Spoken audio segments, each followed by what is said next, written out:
Back in the 1990s, a girl committed suicide after viewing an image posted in an old news group. The image was of a figure, which some identified as a woman, standing in the middle of a lonely road. The figure is transparent to the point that its legs are barely visible and is illuminated by an unknown light source coming from the direction of the camera. Whether it's headlights, a handheld flashlight, or the light of the camera itself isn't known for sure, as the actual source of the image has never been identified.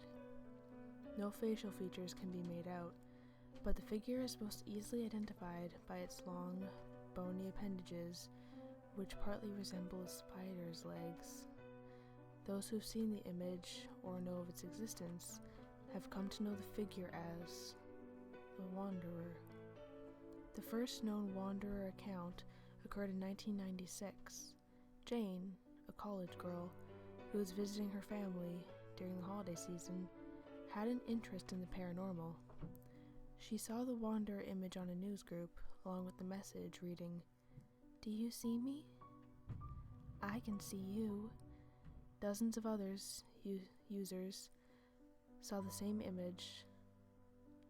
Most didn't think much of it, just that it was somehow funny. Some actually complained that they experienced headaches while they looked at the image, and similar claims have been made by others since. According to Jane's family, she suffered from nightmares in the nights after seeing the image. She claimed she would wake up and see the Wanderer outside her window.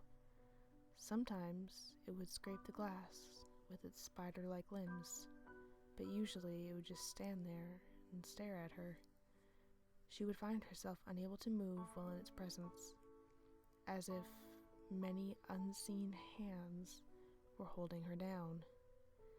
Even if she closed her eyes, she would still see it.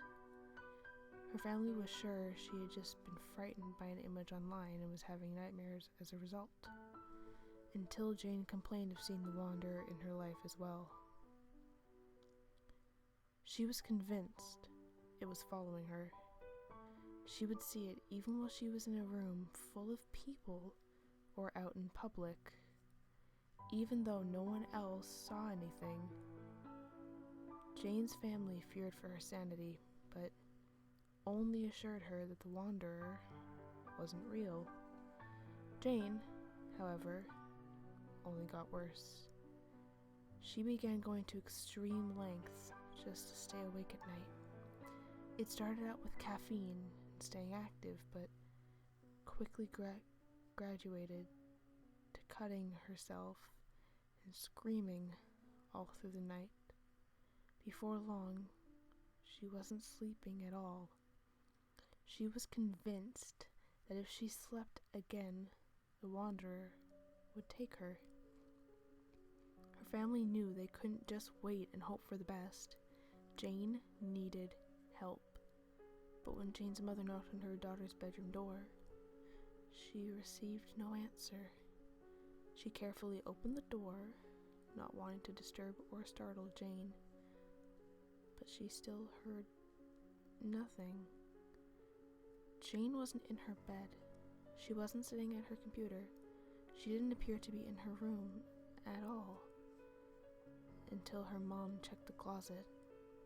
There, Jane was found curled in the corner, blood reddened the front of her body, having drained from the long slit across her throat. She was clutching a blood-stained note which read, "It can't have me now." Jane's case is not isolated. Through the rest of the 90s, dozens of others went missing or committed suicide after viewing the image of the Wanderer. Since the turn of the century, despite my best efforts at locating the image, it seems to have disappeared. Recently, though, I posted on a news group asking if anyone had heard of the Wanderer. I've done this many times before, and usually there's one or two people who've heard the story, but no one has seen the image. This time was different. Shortly after posting, I received an email in my inbox. The subject of the email was, I can see you. The body only read, Do you see me? I can see you too. There was an image attached with the message.